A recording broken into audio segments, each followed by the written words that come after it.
TV one के निहायत दिलचस्प ड्रामों और एंटरटेनमेंट से भरपूर शोज किसी भी वक्त देखने के लिए हमारी वेबसाइट विजिट करें या हमारे यूट्यूब चैनल को सब्सक्राइब करें और बेल आइकॉन पर क्लिक करें।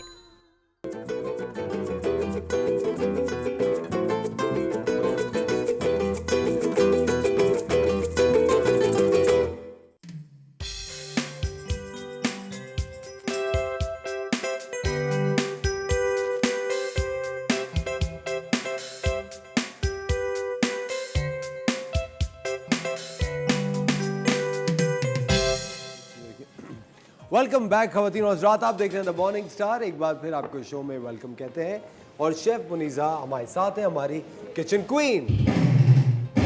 क्या बात है आपकी। और कुछ कहना चाहिए? नहीं बस कुछ तो कह लें। अरे बस कुछ बहुत तो, थोड़ा सा। अरे नहीं, अब मेरे पास अल्फाज खत्म हो गए आपकी तारीफ करके। अल्लाह देखे कितने एक दिन में एक हद तक ही झूठ बोल सकता है। कौन क्या हो रहा है और सब मौसम ठीक है? हाँ, बारिश तो नहीं हो रही आज, बताएं। हाँ जी मेरे पास भी अल्फाज खत्म हो गए। हाँ, लेकिन चिकन खत्म नहीं हुआ। अल्फाज खत्म हो गए लेकिन चिकन खत्म नहीं होना चाहिए, और चिकन हमारे पास मौजूद है और आज हम बना रहे हैं फ्राइड चिकन विद नूडल्स और बस chicken chilli noodles, dry noodles. Chicken chilli dry with noodles. Yes. Chicken chilli dry with noodles Chinese dish है। जी हाँ बिल्कुल जबरदस्त। ठीक है। और फ्यूजन के साथ बना रहे हैं। ऑब्वियसली चाइनीज एग्जैक्टली नहीं बन रहा होता, हमारे यहाँ फ्यूजन हो रहा होता है। जब भी आपको कोई डिश प्रॉपर्ली खुद पकाना ना है, आप उसको फ्यूजन कह के अपनी जान बचा सकते हैं। बिल्कुल। देखिए कम से कम ये तो नहीं बोले ना, हाँ ऑथेंटिक रेसिपी बता रहे हैं, जो भी है फ्यूजन है ऑब्वियसली। और फ्यूजन का जो टेस्ट होता है वो बिल्कुल ऑथेंटिक का अपनी जगह। और एक मैं आपको बताऊं, एक बड़ी ज़बरदस्त चीज़ है हमारे शो से। हमारी एक व्यूअर है, उन्होंने इंस्टाग्राम पे मैसेज किया, अरमीना नाम है उनका। उन्होंने मुझे बताया, कह लगी कि मैं कभी कभी घर में बैठी हुई होती हूँ और इतनी ज़बरदस्त उनकी बात मुझे वाकई समझ में आई कि कभी कभी दिल चाहता है कुछ अलग पकाऊँ। वो शो पे भी हमारे बहुत जल्द आएंगी। उन्होंने कहा कि मैं देखती हूँ कि घर में क्या क्या चीज़ें पड़ी हुई हैं, तो मैंने एक दिन देखा कि स्पगेटी पड़ा हुआ है या कोई पास्ता पड़ा हुआ है और मसालों में सिर्फ कौरमा या निहारी मसाला, तो मैं स्पगेटी में कौरमा मसाला डाल के कुछ एक नई चीज़ ईजाद कर लेती हूँ। मैंने कहा वाह, ये तो बड़ी ज़बरदस्त चीज़ है। लेकिन सुनने में फैसिनेटिंग नहीं लग रहा है ये, मतलब बहुत यम्मी टाइप नहीं लग रहा है। शेफ मुनीज़ा, आपको पता है, ये मैं आपको बता रहा हूँ, इतनी दफ़ा ऐसे डिशेस होते हैं जो कि हमें सुनने में समझ में नहीं आते। जिस तरह मैं सिर्फ कल की बात बता रहा हूँ, रात में ऐसी कभी कभी दिल चाहता है ना कुछ मीठा खाने का, तो मैंने आइसक्रीम ली और उसके अंदर पिस्ता आइसक्रीम में मैंने ज़रा सी 7 अप पिला दी, तो वो फ्लोट बन जाता है। आपको नहीं पसंद देखिए, लेकिन अगर आप ये ट्राई करें। सुनो, हम ब्रांड का नाम ले सकते हैं? नहीं ले आप तो ले लिया। मैं आपको वैसे बता रहा हूँ कि आप आइसक्रीम लें और उसमें अंदर ना वाइट या ब्लैक कोल्ड ड्रिंक अगर आप मिक्स करते हैं थोड़ी ज़्यादा क्वांटिटी में, वो फ्लोट बन जाता है। ऑल ओवर द वर्ल्ड बहुत जगहों पे मिलता भी है फ्लोट, बट इट्स डिलिशियस, इतने मज़े का होता है। बहुत लोग चलो अब मैं भी एक्सपेरिमेंट करूंगी, लेकिन पहले अल्लाह का नाम ले लूंगी। नहीं ऐसा कुछ नहीं है, क्या हो गया, लेकिन वो बहुत मज़े का। अभी मैं बीच में एक वीडियो देख रही थी, उसमें जो है उन्होंने वो बर्गर बन्स लिए, उसके बीच में गुलाब जामुन रखे और उसकी बर्गर्स बना के, मैंने कहा मतलब ये कौन लोग हैं। अच्छा, आपने वो जो बड़ा फेमस चॉकलेट का ब्रांड है, वो जो चॉकलेट स्प्रेड आता है, उसकी बिरयानी, मतलब मैंने बोला यार ये मीठी बिरयानी थी। मतलब बिरयानी, चलो जर्दा कह दो, ठीक है, चॉकलेट जर्दा कह दो तो समझ भी आता है। जर्दा बिरयानी मिक्स करके नहीं खाती? मैं खाती हूँ, मुझे बहुत अच्छा लगता है, मुझे इस तरह के कॉम्बोज बहुत पसंद है। आप निहारी चावल के साथ खाती हैं? हाँ बिल्कुल। और मेरे हस्बैंड, मुझे लगता है निहारी जो जुर्म है चावल के साथ खाना, मेरे नजदीक, मेरे मियाँ के नजदीक भी कुछ ऐसे ही मामलात हैं, लेकिन वो कहते कौन खाता है, लेकिन खा लेते हैं, मतलब अच्छा लगता है। तौबा, देखिए कान पकड़ रहे हैं यहाँ लोग, कान पकड़ रहे हैं, तौबा कर रहे हैं कैसे। हाँ, अच्छा, कभी आपने गुड़ वाले चावल जो आपको बहुत पसंद है, मुझे पता है, उसको दही के साथ खा के देखो। नहीं, गुड़ वाले चावल सिर्फ मलाई के साथ खाते हैं। मलाई के साथ भी, लेकिन मुझे सिर्फ मलाई के साथ, गुड़ वाले चावल दही के साथ कौन? यहाँ पे हमारे कैमरामैन जो है ना बहुत ज़्यादा रिएक्शंस दे रहे हैं, लोग खाने में महव हो गए, तो हम रेसिपी स्टार्ट कर लेते हैं। पता नहीं हम लोग, खैर, लेकिन सबके अपने अपने टेस्ट बर्ड्स होते हैं, सब अपने अपने फ्लेवर्स के हिसाब से खा रहे होते हैं, ठीक है, तो कोई इसमें वो नहीं है बईद जी। सही है, सही बोला मैंने? मुज़ाहिका, अरे वाह, ठीक है। अच्छा जी, हम यहाँ पे ले रहे हैं चिकन की मैरिनेशन सबसे पहले हम करेंगे, और उसके लिए मैं क्या कर रही हूँ, जूलियन कट। पहले हम इसकी मैरिनेशन बना लेते हैं और फिर उसके बाद जो है हम इसके अंदर चिकन मैरिनेट कर देंगे। बॉयल अंडा है ये? नहीं, ये कच्चा अंडा है। अगर जर्दी टूटी शेफ मुनीसा तो आपके marks तोड़नी कट है हमें तोड़नी है वैसे भी। देखा टूटी हुई जर्दी निकली है, तोड़नी Marks थी कट ना गए हमें। आज। अनाड़ीपन की इंतहा। हाँ भले कोई मसला नहीं है। कौन से मैंने जो है ना इस वक्त बोर्ड की एग्जाम्स दे रही हूँ मैं। ठीक है, तो इसी तरह जिंदगी को शेफ बहुत मुनीसा, लाइट लिया आपने करें आप बोर्ड के एग्जाम में चीटिंग की थी कभी? नहीं यार, मैं बहुत डरपोक बच्चा थी, मैं कर ही नहीं सकी। जबकि और मुझे समझ नहीं आता वो बच्चे कौन होते हैं जब वैसे चीटिंग करे, जैसे ही टीचर पास पहुंचे उनकी कोई चीटिंग चिट्स उनकी मिलती नहीं है यार, कहाँ छुपा देते हैं वो। मैंने ऐसे देखे बड़े यार, लेकिन हमसे नहीं हुई। अच्छा पता है हम लोग बहुत होशियार होते थे, मैं तो स्कूल में खासकर। अच्छा हाँ क्या, बताओ एक क्या तरीका करता बताएं, एक तरीका। शेफ मुनीसा मुझे बैन कर देंगे टीवी पे, मैं नहीं बता सकता।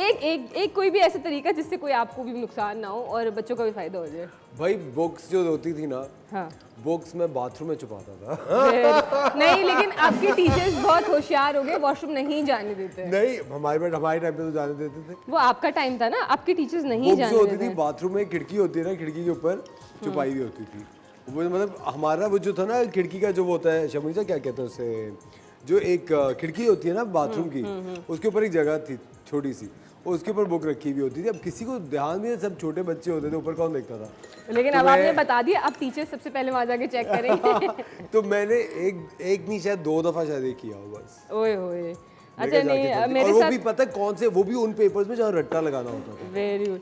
अच्छा कभी मैंने कोशिश करी भी होगी ना, तो मुझे याद है कि मैं पकड़ी गई थी, ठीक है, और फिर बोर्ड एग्जाम्स में तो कभी हिम्मत ही नहीं हुई, तो वो कभी हुआ ही नहीं। अच्छा मैंने बता दूं, चीटिंग कर लेती है, फेल होने से तो बेहतर ही होता है। हाँ यार, बात आप नहीं मिले थे ना पहले मुझे ये सिखाने के लिए।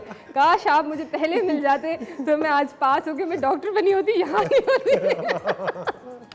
अच्छा इसकी मैरिनेशन में बता देती हूँ मैं। मैरिनेशन में मैंने क्या किया, एक अंडा लिया, उसके अंदर मैंने 1 टीस्पून काली मिर्च शामिल करी, चिकन पाउडर 1 टेबलस्पून शामिल करा, सोया सॉस 2 टेबलस्पून शामिल करा, ठीक है, नमक हस्बे जायका, और जो है ये हमने इसके अंदर ऑयल जो है वो 2 टेबलस्पून शामिल करा। अब मैं इसके अंदर जो है वो कॉर्नफ्लावर मिक्स करूँगी और इसको फ्राई कर लूँगी। अच्छा ये चिकन इतनी मज़े की बनती है, और ये सिर्फ इसमें ही नहीं, आप डिफरेंट चीज़ों में इसको डिफरेंट ग्रेवीज़ के साथ इसको एंजॉय कर सकते हैं। ये समझने एक बेसिक रेसिपी है। यूजुअली लोग इस तरह की चीज़ें नहीं बताते, क्योंकि अगर वो बता देंगे तो वो अपना मंजन कैसे बेचेंगे, है ना। सही बात है। सही बात है ना। तो हमेशा मेरी कोशिश होती है कि आप लोगों के लिए सबसे ज़्यादा आसानी हो, और आप लोग जो है वो चीज़ें सीखें जिसको आप मल्टीपल चीज़ों में यूज़ कर सकें, ठीक है। तो अच्छा इसके अंदर हम कॉर्नफ्लोर हमें इतना डालना है कि थोड़ी सी हमारा कोटिंग हो जाए ना इसमें। मुझे भी कम लग रहा है, मैंने 2 से 3 टेबलस्पून ऐड किया था, मैं दोबारा से और इसमें ऐड करूँगी 2 टेबलस्पून, ठीक है। क्रिस्पी हो जाएगी चिकन। क्रिस्पी हो जाएगी। अच्छा इसको आप ऐसे भी बना सकते हैं, ज़रूरी नहीं कि आप किसी ग्रेवी के साथ करें या किसी चीज़ में, आप इसको नूडल्स के साथ, राइस के साथ, आप इसको डिफरेंट ग्रेवीज़ में ऐड कर सकते हैं। तो एक मल्टीपल जो है उसमें चीज़ों में यूज़ हो जाएगी। या कभी मेहमान आए और आप शर्मिला कि इसको बीफ में बनाना हो, बीफ में भी तो बना बीफ ये जो प्रोसेस आप करें, बॉइल्ड बीफ के साथ करें फिर? नहीं, आप अंडरकट बीफ लेंगे, ठीक है, वो बहुत जल्दी जो है वो गल जाता है। जिस तरह अगर हम बीफ चिली ड्राई बना रहे हो तो इसमें हम अंडरकट का मीट लेते हैं, ठीक है। तो वो जो है आप उसको ले लें, उसको जूलियन कट इसी तरीके से कर लें, और उसको इसी तरीके से मैरिनेट करके और फिर ये इस तरह मैरिनेशन करके आप उसको फ्राई कर लें। अच्छा इस मैरिनेशन को आपने कम से कम 30 मिनट रखना है, और मैरिनेट करने के बाद आपने इसको फ्रिज के अंदर रख देना है, और फिर उसके बाद निकाल के आपने इसको फ्राई करना है। मैरिनेशन जब भी करें, कोई भी चीज़ को करें, उसको मैरिनेट करके आप फ्रिज में रख दिया करें, किचन में ना छोड़ा करें। कि हम लोग की ये सोच होती है कि हम किचन में छोड़ देंगे तो वो जल्दी मैरिनेट हो जाएगा, लेकिन उसके अंदर बैक्टीरियल ग्रोथ स्टार्ट हो जाती है। तो उसको प्लीज़ प्लीज़ जल्दी प्लीज़ करें। फ्रिज में रखा करें, थोड़ा उसका टेम्परेचर मेंटेन रखा करें। अच्छा हमारे यहाँ लोगों को ये भी नहीं पता कि फ्रिज का टेम्परेचर कितना रखना चाहिए, आपको पता है? वो तो वो डीप फ्रॉस्ट ही कर रहे होते हैं फ्रिज को ज़्यादातर। हाँ, लेकिन उनको नहीं आइडिया ना, मतलब आपको कम से कम उसको 4 पे तो रखना है, ठंडा हो। हाँ ठंडा होना चाहिए। अच्छा हम लोग यूजुअली हमारी प्रैक्टिस होती है, हम कस्टर्ड बना रहे हैं, गरम गरम फ्रिज में रख दिया, पूरा उसका टेम्परेचर आउट हो गया, जिसकी वजह से हमारा फ्रिज जल्दी भी ख़राब हो सकता है, उसकी लाइफ स्पैम जो है वो कम हो जाता है। जेलीज बनाई, गरम गरम फ्रिज में रख दी, भाई टाइम शॉर्ट है, फिर उसको आप बाहर रखें, इतना कूल डाउन कर लें कि नॉर्मल टेम्परेचर पे आ जाए, फिर आप भले फ्रिज में रखें। अच्छा गरम गरम नहीं रखें? गरम गरम बिल्कुल भी अपने फ्रिज के अंदर कोई भी चीज़ ना रखें। अच्छा कंप्रेसर खराब हो जाता है। जी हाँ, तो उससे जो है आपकी फ्रिज की लाइफ भी कम हो जाती है। अच्छा फ्रिज को कम से कम हमें कितने साल यूज़ करना चाहिए, एक आप बताएं। जितने साल की वारंटी होती है? वारंटी तो बहुत कम होती है यूजुअली, तो आप बताएं कितने साल एक फ्रिज को अपने घर में आप कितना अरसा यूज़ करना चाहिए, उसके बाद आप तो उसको चेंज कर लेना चाहिए। 5 साल 8 साल 8 साल तक। ठीक है। उसके बाद आप अपना फ्रिज चेंज कर लें और 8 सालों में कोशिश करें, आपको ये होता है एक साथ हम इतने पैसे थोड़े थोड़े फ्रिज के पैसे साइड पे करते जाए क्योंकि लेकिन शबरी तो भाई 8 साल के बाद चेंज क्यों करना चाहिए? ऑब्वियसली उसकी एक लाइफ होती है, उसमें फिर बाद में खराबियां आना शुरू हो जाती हैं। और हमारे यहाँ जिस तरह लोड शेडिंग का एक तो बड़ा मसला है, उसमें चीज़ें बहुत ज़्यादा ख़राब होती हैं। दूसरा अब जो है वो खारे पानी का बड़ा मसला है, उससे भी चीज़ें बहुत ज़्यादा ख़राब हो रही हैं। तो उसके से आपकी वो बाद में आप उसको ख़राब होकर सर पकड़ के बैठे तो उससे पहले चेंज कर लेना। अच्छा सुनो, जो फ्रिज पुराना हो जाएगा, जब हम पुराना फ्रिज क्या करें, उसको बेचते हैं, बेचते हैं, जो भी आपको करना हो करें। अच्छा उसको हमने बेच दिया, हाँ, तो तो वो जो उसने यूज़ करा तो दूसरे जिसने खरीदा तो क्या वो 8 साल यूज कर सकता? इसमें तो बैन होना चाहिए। बहुत अच्छा सवाल, वेरी गुड। बताए। देखिए अब वो आपके सर से वो दर्द उतर गया, अब सामने वाला जो करे उसके साथ वो उसका सर दर्द है ना। पाकिस्तान जिंदाबाद। ये भी सही बात है, बिल्कुल सही कह रही है। हाँ, बिल्कुल। देखिए कभी मैंने गलत कहा है? नहीं नहीं बिल्कुल नहीं, है ना। हरगिज नहीं। देखें, अच्छा जी, इसको हमने मैरिनेट कर दिया है, हमने यहाँ ऑयल गरम करने के लिए रखा है, इसको हम साथ साथ फ्राई करते जाएंगे। असर आप ऐसे ही सवाल लाते कहाँ से? ये मुझ तक पहुंचाए जाते हैं। अब मैं समझ गई कि ये कौन पहुंचा रहा है, इसके पीछे किसका हाथ शामिल है। ठीक है। अच्छा अब हाथ की बात आई है तो हाथों पे ग्लव्स पहन लेते क्योंकि हम इसको हाथ से जो है वो हम ग्लव्स, कोई भी गुनाह करने से पहले ग्लव्स ताकि पकड़े ना जाए। हाँ बिल्कुल ऐसे ही है, ताकि पकड़े ना जाए। पकड़े ना जाए। वाह असवर, कितने दिमाग आपका। मतलब मैं कभी जिस तरह लोगों ने आइंस्टाइन का दिमाग सेव किया, मेरा दिमाग भी ना स्टोर करना है, किसी के हाथ ना लगे। हाँ फिर वो हम उसको उसके ऊपर पढ़ेंगे साइंसदान, हाँ। ये किस हद तक सोच सकता है, कितना इसको। अब वैसे आप बड़ा अच्छा इस्तेमाल करते हैं अपने दिमाग। वक्त हो जाता है छोटे से ब्रेक का। खवातीन और हज़रात, मिलते हैं आपसे ब्रेक के बाद।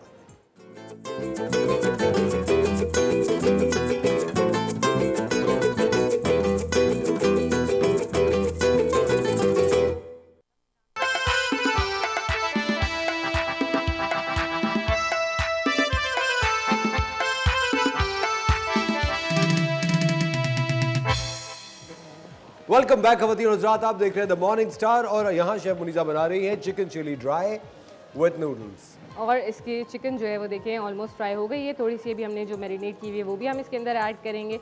और खुशबू कितनी मजे की आ रही है, हाँ बहुत अच्छी खुशबू है ना। और ये चिकन तो मेरे घर में जब फ्राई हो रही होती है ना, तो ऐसे ही बच्चे आके ना, मम्मा थोड़ी सी चिकन ले ले, मम्मा थोड़ी सी चिकन ले ले। वो ये होता है, मैं कहती हूँ फिर मैं डालूंगी क्या उसमें। तो ये होता है। शबरी तो और नहीं गोल्डन कर रही हैं आप? और गोल्डन कर लूँ? नहीं मैं आपसे पूछ रहा हूँ। इतना ये इट्स डन, ठीक है, क्योंकि कॉर्नफ्लावर होता है ना उसकी वजह से लाइट कलर आ रहा होता है, ये चीज़ है। तो चिकन पकौड़े ऐसे ही बनते हैं? नहीं, चिकन पकौड़े डिफरेंट तरीके से। उसमें बेसन होता है ना? हाँ उसमें। अच्छा वो आपने जो वो बोला था ना पनीर टिक्का, उसकी रेसिपी मैंने इस वीक लाइन अप कर दी है। वेरी गुड, है ना? एक्सीलेंट।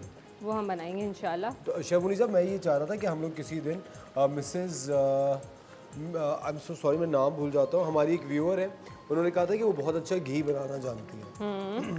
कहती आपको आता है घी बनाना? हाँ हम किसी दिन घी बनाना सिखाएं मलाई से? बिल्कुल बेहतरीन। अच्छा ये चीज़ मैं अब सोच भी रही थी कि हमारे व्यूअर्स को हम बताएं, तो मैंने कहा था कि पहले मैं जो है ना मलाई का स्टॉक जमा कर लूँ अपने पास, और फिर उसके बाद जो है मैं हमारे व्यूअर्स को बताऊंगी। बहुत इजी है, यकीन करिए। उससे हम बटर बनाना भी बताएंगे कि उसी एक ही चीज़ से आप दो चीज़ें कैसे बना सकते हो। लेकिन शेफ मुनीसा उसमें वक्त लगता है पकाने में, घी बनने में टाइम लगता है? नहीं इतना कोई टाइम नहीं लगता। बस आपने जैसे मलाई, छोटा सा बता देती हूँ आपको, मलाई आपने जमा कर ली, स्टोर कर ली। अच्छा फ्रीज़र में आपने फ्रीज करनी है मलाई को, फ्रिज में नहीं रखना है वरना वो उसमें ख़राब हो जाएगी, फंगस आ जाता है।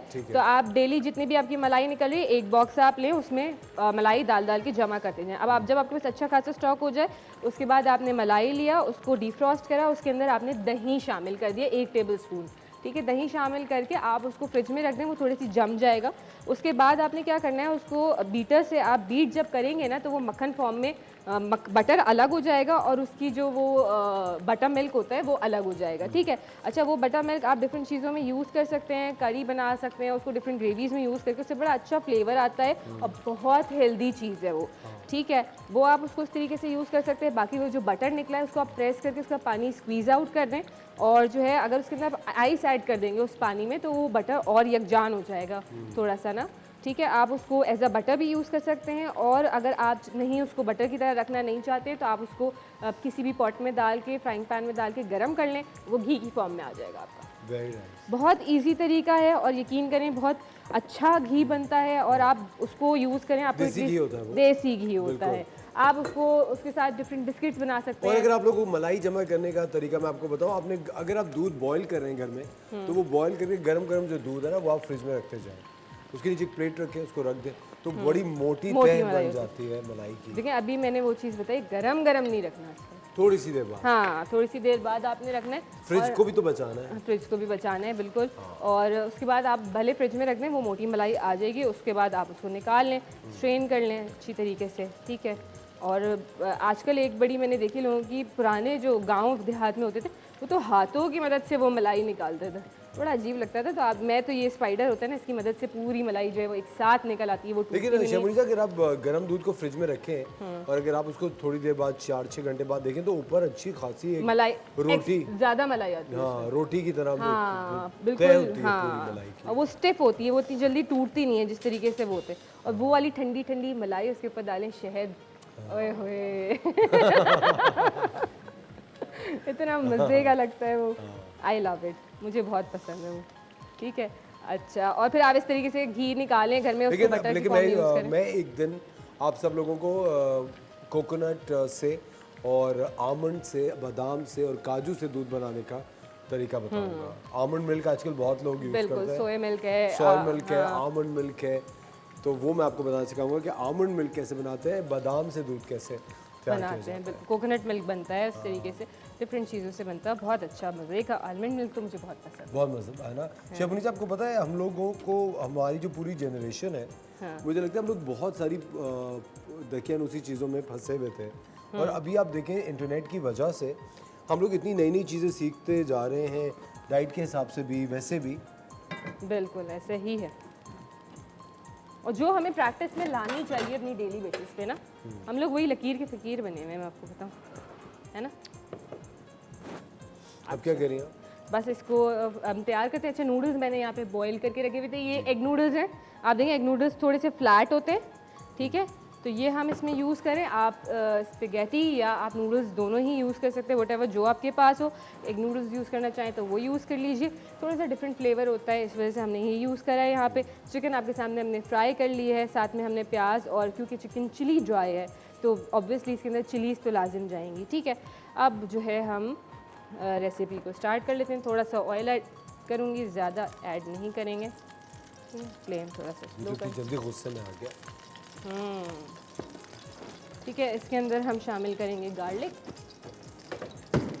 शाबाश, It's okay. Very nice. कोई बात नहीं, घर में भी चीज़ें होती रहती हैं, ठीक है। इसके अंदर मैं अच्छा खासा गार्लिक यूज़ कर रही हूँ, ठीक है। ये हमने ऐड कर दिया इसके अंदर, ठीक है। इसको हमें इतना कुक करना है कि गोल्डन हो जाए और बड़ी अच्छी सी खुशबू आनी चाहिए इसके अंदर गार्लिक की। जब गार्लिक का अच्छा अरोमा आएगा ना, आप यकीन करें आपकी पूरे उसमें बहुत अच्छा फ्लेवर भी आएगा और बहुत अच्छी खुशबू भी आएगी। थोड़ा सा ऑयल मुझे कम लग रहा है तो मैं ऑयल इसके अंदर और ऐड कर रही हूँ। इसमें नूडल्स डालेंगे, इसमें नूडल्स भी डालेंगे, चिकन भी ऐड करेंगे, अच्छा सब वेजिटेबल्स कुछ इसमें। हाँ मिक्स कर लेंगे, सौते कर लेंगे उसको हाई हीट पे, तो ये डन हो जाएगा। मतलब बहुत क्विक रेसिपी है, बहुत जल्दी। और मेरे ख्याल से ये तमाम इंग्रेडिएंट्स जो हम इसके अंदर यूज़ कर रहे हैं ये आपके घर के अंदर मौजूद होता है, तो आप इसको बहुत इजीली बना सकते हैं। मेरी कोशिश हमेशा ये होती है कि बहुत इकोनॉमिकल जो इंग्रेडिएंट्स आपके घर में मौजूद हो उससे ही हम आपको बताएं, ठीक है। अच्छा, एक प्याज जो है मैंने इसमें स्लाइस कर ली थी, वो ऐड कर रही हूँ। प्याज आप इसके अंदर हरी प्याज भी ऐड कर सकते हैं, लेकिन यूजुअली जो रेस्टोरेंट्स में ना ये वाली प्याज यूज़ कर रहे होते हैं और हरी प्याज सिर्फ गार्निशिंग में जा रही होती है। तो मैं आप लोगों को वो रेसिपीज़ बता रही होती हूँ जो है रेस्टोरेंट्स में होती हैं, ठीक है। अच्छा, हमने इसके अंदर प्याज ऐड कर दी। प्याज को बहुत ज़्यादा ओवर कुक नहीं करना है, इसको हमें इतना कुक करना है कि इसका क्रंच रहे और खाने में इसका फ्लेवर आए, बस। शबीर, इतनी बड़ी बड़ी प्याज काटी आपने, छोटी क्यों नहीं की इसे? ये अच्छी लगती है नूडल्स के साथ, अच्छा। ठीक है। बहुत ज़्यादा फाइन चॉप कर देते हैं, वो फिर अंदर ही कहीं बहुत सॉफ्ट भी हो जाती, और खो जाती। ठीक है। अब इसका क्रंच रहेगा इसमें, ठीक है। अच्छा, मैं इसमें से स्पून ले लूँ, इसके अंदर जाएगा सोया सॉस 2 से 3 टेबल स्पून, ठीक है। इसके अंदर हम ऐड कर रहे हैं चिकन पाउडर, ठीक है, 1 टेबल स्पून। इसमें जा रहा है काली मिर्च 1 टीस्पून। Smells great. नमक जाएगा इसके अंदर हस्बे जायका, बस दैट्स इट। और इसके अंदर हम कोई और चिली या कुछ ऐड नहीं करें, ग्रीन चिलीज ऐड Basic करेंगे। मसाला है ये। बेसिक मसाला है बिल्कुल, ठीक है। और ये इसके अंदर जा रही हैं हरी मिर्चें, बहुत सारी जा रही हैं, आप कम Spicy। ज़्यादा फ्लेवर्स के साथ। ऑफ कोर्स क्योंकि चिकन चिली है तो चिली तो होगा। हमें जब सीख रहे थे ना, हम तो हमें कहा जाता था इतना इसके अंदर स्पाइस होना चाहिए कि जब आप खाएं ना तो वो सी वाली आवाज़ ही थी, वैसी आवाज़ निकलनी चाहिए, ठीक है। और अगर आपको कस्टमर ये कहे कि ये बहुत स्पाइसी है तो आप उसको कहें कि इसका नाम ही चिकन चिली ड्राई है, हाँ। ठीक है। अच्छा, इसके अंदर हम ये जो है चिकन ऐड कर रहे हैं वाली। आपको वो रेस्टोरेंट वाला खुशबू आ रही है, रेस्टोरेंट वाली? बिल्कुल आ रही है। बस इसके अंदर हम जो है शेफ मुनीसा, ये अभी आप फ्राई करेंगी चिकन को तो उसका नहीं क्रिस्प चला नहीं नहीं जाएगा? फ्राई नहीं करी, बस ये नूडल्स ऐड कर रहे हैं हम बस इसके अंदर। खत्म? खत्म, डन हो गई हमारी रेसिपी। बस इसको हम मिक्स करेंगे। हमसे यहाँ मिस्टेक ये हुई कि नूडल्स को हमने स्ट्रेन करने के बाद ऑयल नहीं लगाया, जिससे वो स्टेक हो गया। जब सॉरी जब भी आप जो है वो इसको नूडल्स को बॉईल करें तो ठंडे पानी से स्ट्रेन करने के बाद आपने क्या करना है कि उसको ऑयल हाथों की मदद से लगा के रख देना। ऑयल लगा देना है हाथों पे। हाँ ठीक है, ठीक है। इसको बस मिक्स कर लेंगे, ये हमारी रेसिपी डन है। देखें चिकन चिली का आपको जो है वो पता चलना शुरू हो गया ना कि यहाँ पे ये बना है, ठीक है। बस मैं फ्लेम इसकी कर रही हूँ बंद। देखें वेरी नाइस। ठीक है, ये डन हो गया।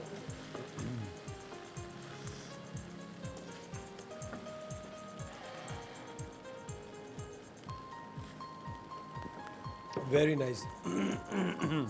आपको भी गले में लग रहा है? हाँ थोड़ा तेज है। बस इसकी हम प्लेटिंग कर देते हैं,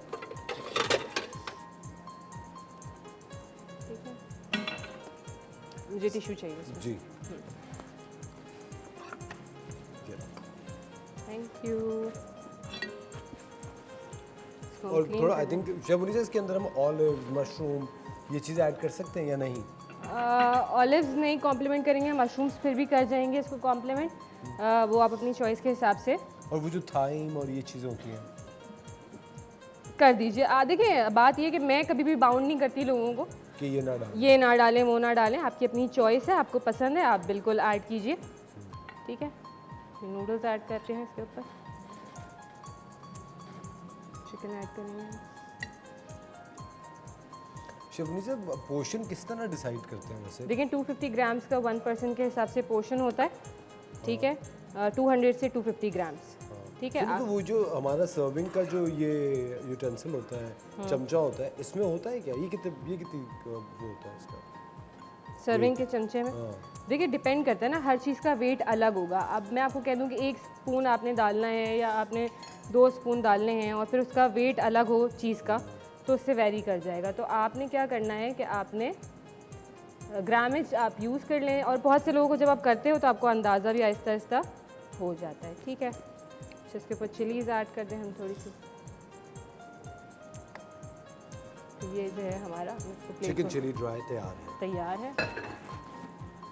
तो केचप के साथ आप एंजॉय कर सकते हैं। केचप के साथ आपकी अपनी चॉइस है। अगर शेफ मुनीसा बहुत ज़्यादा मिर्चें किसी को लग रही हो ये खा के तो वो क्या करे? वो इसके ऊपर ना वाइट वाली फिजी ड्रिंक पी रहे, हाँ हाँ। फिर क्या हाल होगा। ठीक है। अच्छा ये इसके ऊपर थोड़ा सा सेसमी सीड्स ऐड कर रही हूँ मैं। ये हमारा डन हो चुका है। थोड़ी सी ग्रीन चिलीज जो है इसके ऊपर मैं ऐड करूँगी ताकि ये नज़र आए। क्या कह रहे हैं ये? हाँ बिल्कुल, अभी खाएंगे, ब्रेक जैसे ही होगा मैं और ऐश्वर्या यहाँ में एंजॉय करेंगे इसको। बिल्कुल। शेफ मुनीसा जल्दी रेसिपी बताएं। रेसिपी बता देते हैं। चिकन मैंने मैरिनेट की थी, उसके अंदर मैंने 1 अंडा शामिल करा, अंडा और इसके अंदर काली मिर्च 1 टीस्पून शामिल करी, कॉर्नफ्लावर 3 से 4 टेबलस्पून शामिल करा, नमक हस्बे जायका शामिल करा, चिकन पाउडर 1 टेबल स्पून शामिल करा, इन सबको मिक्स करा, ऑयल 2 से 3 टेबल स्पून शामिल करा, उसके अंदर चिकन जो जूलियन कट थी 500 ग्राम वो शामिल कर दी, इसको मैरिनेट कर दिया, मैरिनेट करने के बाद इसको ऑयल के अंदर फ्राई कर दिया, फ्राई करने के बाद इसको निकाला मैंने। उसके बाद चिकन नूडल्स जो है वो मैंने बॉयल कर लिए थे, आप नूडल्स बॉयल करके स्ट्रेन करें ठंडे पानी से और उसको ऑयल लगा के रख दें ताकि वो स्टिक ना हो। उसके बाद हमने क्या किया कि ग्रेवी के लिए नूडल्स के लिए हमने यहाँ पे जो है वो ऑयल लिया, उसके अंदर गार्लिक जो था लहसुन उसको फाइन चॉप 2 टेबल स्पून शामिल करा, उसको गोल्डन कर लिया। जब वो गोल्डन हो गया तो उसके अंदर एक बड़ी प्याज स्लाइस्ड कीवी वो शामिल करी, उसको जल्दी जल्दी सौते करा, क्रंच रखना है उसका, बहुत ज़्यादा वो कुक नहीं करना। हरी मिर्चों को जूलियन कट कर लिया था वो शामिल करी, वो आप अपने फ्लेवर्स के हिसाब से कम ज़्यादा कर सकते हैं लेकिन थोड़ा स्पाइसी ही होना चाहिए, ठीक है। उसके बाद मैंने इसके अंदर काली मिर्च 1 टीस्पून शामिल करी, सोया सॉस 2 टेबल स्पून शामिल करा, चिकन पाउडर 1 टेबल स्पून शामिल करा, नमक हस्बे जायका शामिल करा और इसके अंदर नूडल्स चिकन इन तमाम चीज़ों को मिक्स करा और फ़ौरन हाई फ्लेम पे सौते करके मैंने इसको सर्व कर दिया। जबरदस्त, थैंक यू वेरी मच मुनीसा, बहुत बहुत शुक्रिया। खवातीन और साथ वक्त हो जाता है एक छोटे से ब्रेक का, कहीं मच जाएगा, will see you after the break.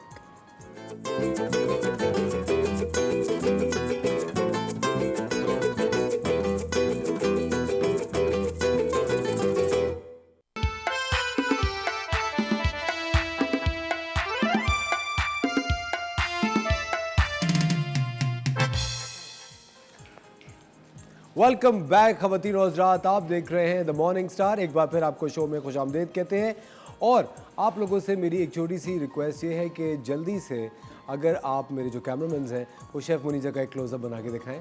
ये देखें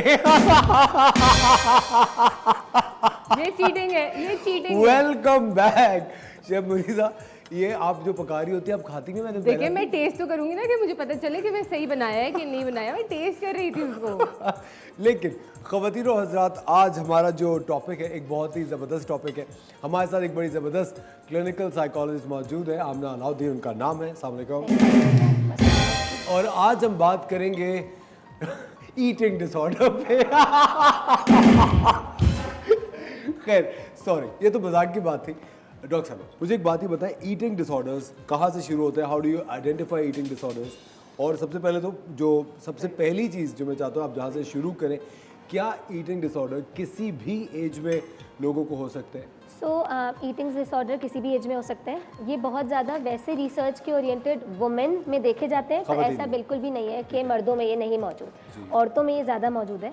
इनकी एज रेंज होती है यूजुअली 12 साल से 35 ईयर्स, इससे एक्सटेंड भी हो जाता है लेकिन वो दूसरे केसेस होते हैं। इन एजेस के अंदर ही सबसे ज़्यादा पाए जाते हैं। ठीक है।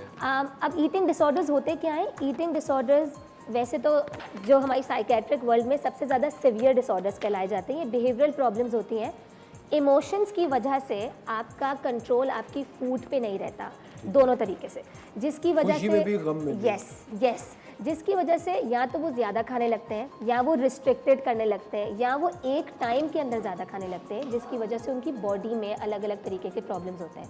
दूसरी चीज़ जो ईटिंग डिसऑर्डर में बहुत ज़्यादा देखी जाती है वो होती है आपकी सेंस ऑफ अंडरस्टैंडिंग, आपकी इमेज के बारे में कि मैं कैसी लगती हूँ, मेरा वेट कितना है, वो परसीव्ड गलत हो जाता है। आप कभी भी अपना एक्चुअल वेट नहीं देख पाते जब आपके अपने आप को मिरर्स में देख रहे होते हैं। अगर मैं 50 kg की हूँ, 60 kg की हूँ, तो मुझे वो हमेशा, अगर मैं एक साइड पे हूँ तो मुझे वो हमेशा बहुत ज़्यादा लगेगा और इसलिए मैं रिस्ट्रिक्ट करने लग जाऊँगी डाइट। और अगर मैं दूसरी साइड पे देख रही हूँ तो मैं अपने आप को बहुत ओवरवेट देख रही होंगी, जिसकी वजह से मैं आइदर बिंज ईट कर रही होंगी या मैं कम खा रही होंगी। तो ये डायमेंशन होते हैं ईटिंग डिसऑर्डर के। ठीक है डॉक्टर साहब, मुझे एक बात ही बताइए, बेंच ईटिंग जो करती हैं खवातीन भी हजरात भी, उसकी बेसिक वजह क्या इमोशनल डिसऑर्डर होता है? बिंज ईटिंग का कॉजेज होते हैं कंट्रोल एंड इमोशनल, क्योंकि आप ज़िंदगी में और कुछ भी कंट्रोल नहीं कर पा रहे होते, तो आपको लगता है कि मैं अपने खाने को कंट्रोल कर लूँ और आप उस चक्कर में बिंज करते हैं ज़्यादा।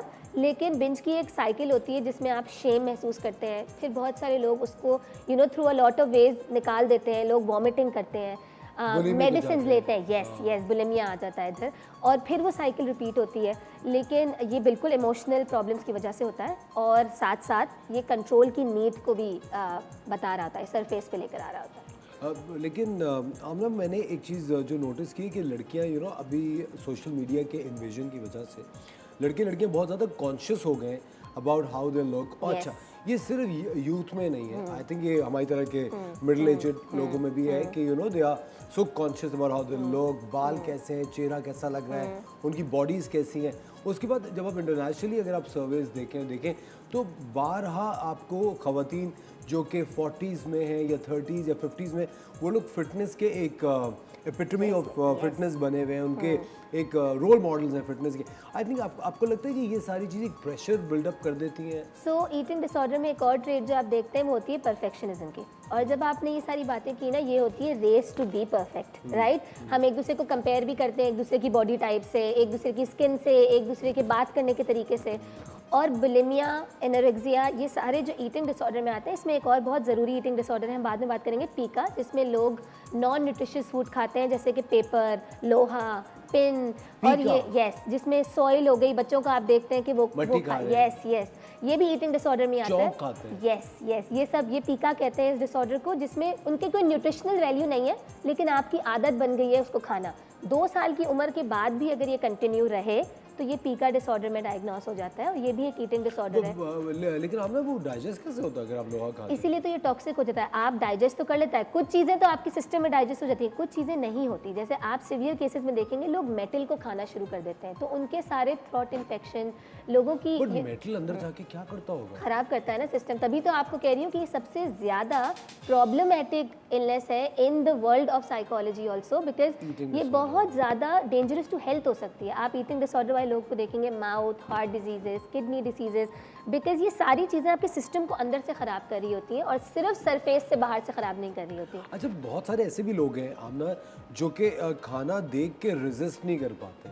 जैसे अगर कोई चीज़ अच्छी बनी है, क्योंकि हमारा किचन सेगमेंट यहाँ पे बाकायदगी से होता है, ये मैं अपनी किसी और की नहीं अपनी बात बता रहा हूँ, कोई नाराज़ ना हो जाए मुझसे, कि कभी कोई ऐसी चीज़ बनती है ना तो मैं कभी कभी कंट्रोल नहीं कर पाता हूँ। मैं कहता हूँ, ओह रियली, कम ऑन यार, let's just hog on to it. मतलब even I am on a diet, मैं फिटनेस में बहुत ध्यान दे रहा होता हूँ, लेकिन मुझे वो होता है कि वो कंट्रोल मेरा नहीं होता। थोड़ा सा ये होना तो हम बाय कल्चर में भी देखा जाता है। हर डिसऑर्डर को आप कल्चर के हिसाब से देखते हैं। हमारे कल्चर में भी बड़ा खाने पीने का शौक है, लोगों को अच्छा लगता है, पसंद है।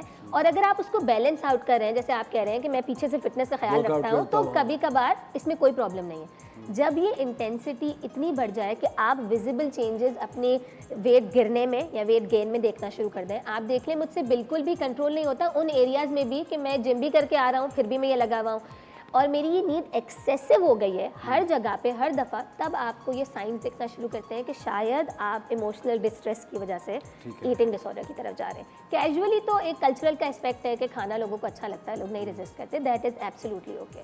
अच्छा, आप ना इसको काउंटर कैसे करें? इसको रोकें कैसे? Is that what you mean? Yes. अच्छा, हमारे साथ एक कॉलर है हमजा फ्रॉम बावलपुर। हेलो, अस्सलाम वालेकुम हमजा। हेलो हेलो जी, अस्सलाम वालेकुम। Hello, okay ji, please. So इसको काउंटर करने का तरीका होता है फ्रॉम द बिगिनिंग हम अवेयरनेस एक तो फूड की सही पहुंचाएं। हमारे यहाँ सिर्फ या तो कल्चर है खाने का या फिर कल्चर है बिल्कुल लोगों को बताने का कि डाइटिंग कर दें। हम मिडिल में कहीं पे भी नहीं। डाइटिंग का मतलब है फाका। यस, कुछ मत खाओ। बिल्कुल। तो एक तो हमें फूड की अवेयरनेस होना बहुत ज़रूरी है। दूसरा, ये जो रेस है ना जो आपने मेंशन किया, एक दूसरे को देख के सोशल मीडिया पे सिर्फ परफेक्ट पिक्चर्स की, जस्ट रिसेंटली एक इंटरव्यू में बात करी थी, हमने इतने ज़्यादा अपने चेहरों को और अपनी बॉडीज़ को उन फिल्टर्स के देखना शुरू कर दिया है कि मैं एक बच्चे से मिली उस दिन, वो 2 साल का बच्चा था और मैंने उसके फ़िल्टर लगाया था उसकी अम्मी ने, तो वो अपना चेहरा देख रहा था, अचानक से वो फ़िल्टर हट गया तो उस बच्चे ने रो के अपना चेहरा देखने से मना कर दिया। आप इमेजिन करें, हम 2 साल के बच्चों को सिर्फ फ़िल्टर्स दिखा के क्या सिखा रहे हैं।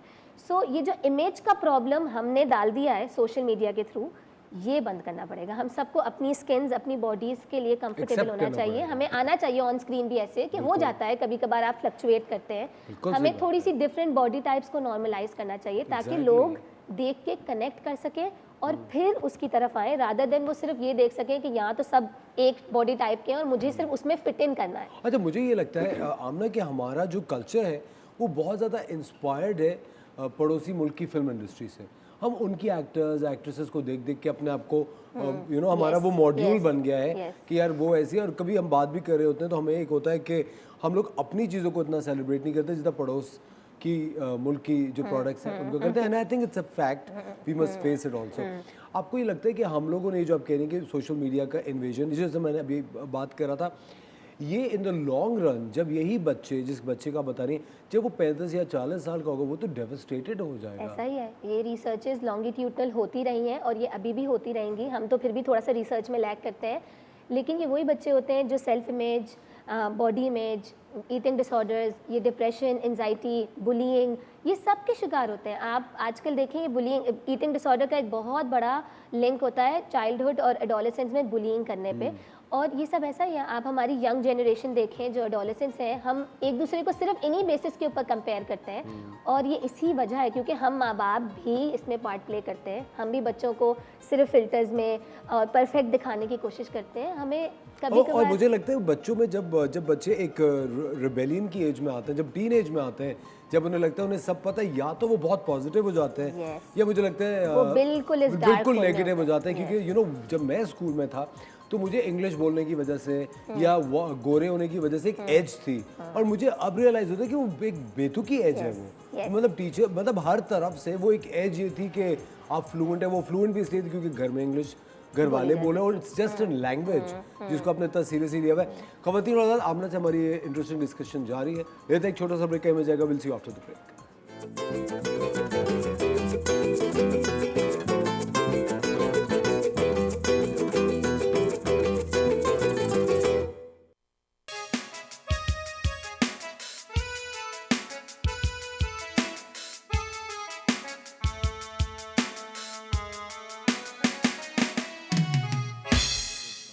Welcome back ladies and gentleman, you watching the Morning Star. एक बार फिर आपको शो में खुशामदीद कहते हैं।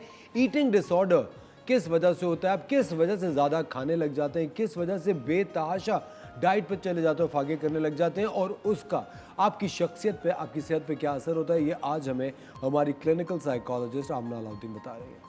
जी आमना देखिए, ये अभी हमने डिस्कस किया ब्रेक से पहले कि क्या क्या वजूहात इसकी हो सकती हैं। अगर हम लोग आइडेंटिफाई करें कि मेरे भाई को या बहन को या किसी रिश्तेदार को ये प्रॉब्लम है जो वो ज़्यादा खा रहे हैं और उनकी इस वजह से उनकी बॉडी ख़राब हो रही है या मेंटल हेल्थ ख़राब हो रही है, उसको काउंटर हम कैसे करें? ओके, एक तो ये कि हम सबसे पहले जब ईटिंग डिसऑर्डर्स होते हैं ना, हम फैमिली को इन्वॉल्व कर लेते हैं। फैमिली इंटरवेंशन बहुत ज़रूरी थी। इसका मतलब है फैमिली सपोर्ट ज़्यादा ज़रूरी है। आपको थोड़ी सी हैबिट्स देखनी होती है। अगर आप किसी एक फैमिली मेम्बर को देख रहे हैं वो खा रहे हैं और वो वॉशरूम जा रहा है, वो खा रहा है वो वॉशरूम जा रहा है, इसका मतलब है कहीं पे शायद वॉमिटिंग इन्वॉल्व है, कहीं पे उस खाने को निकालना इन्वॉल्व है, कहीं पे डिसनेस इन्वॉल्व है खाने के साथ। एक ये कि हम सबको ना थोड़ा सा फैमिली के बारे में हम केयरलेस होते हैं, हम नहीं तवज्जो देते हैं, For granted ले लेते हैं। यस, तो इस पे थोड़ा सा नज़र रखें। दूसरा, मुझे लगता है फैमिली भी जिस तरीके से खाने को ले रही है बहुत इंपॉर्टेंट होता है। एक होता है 24 घंटे खाना बस अवेलेबल ही है, जब दिल करे बस खाना आपको मिल रहा है और आप खा रहे हैं। आई थिंक सो टाइम इसीलिए बहुत ज़रूरी होता है कि सुबह का नाश्ता का एक टाइम हो, रात के खाने का एक टाइम हो, ताकि आप उन टाइम्स में खाना खा रहे हो। ऐसा ना हो मिसमैनेजमेंट ऑफ फूड भी आपको ईटिंग डिसऑर्डर की तरफ ले जाती है कि हर वक्त एक्सेस है खाने का। जब आप उठ रहे हैं तब आपको खाना मिल रहा है, जब आप सो रहे हैं तब आपको खाना मिल रहा है। आई थिंक उसका ख्याल रखें। दूसरा जो मैं आपसे बात कर रही थी कि आपको ये ख्याल रखना होता है कि आपकी अपनी इमोशनल नीड फुलफ़िल है कि नहीं है। अक्सर बच्चे माँ बाप की एब्सेंस के अंदर उनकी प्रेजेंस को फिल करने के लिए खाने को यूज़ करते हैं।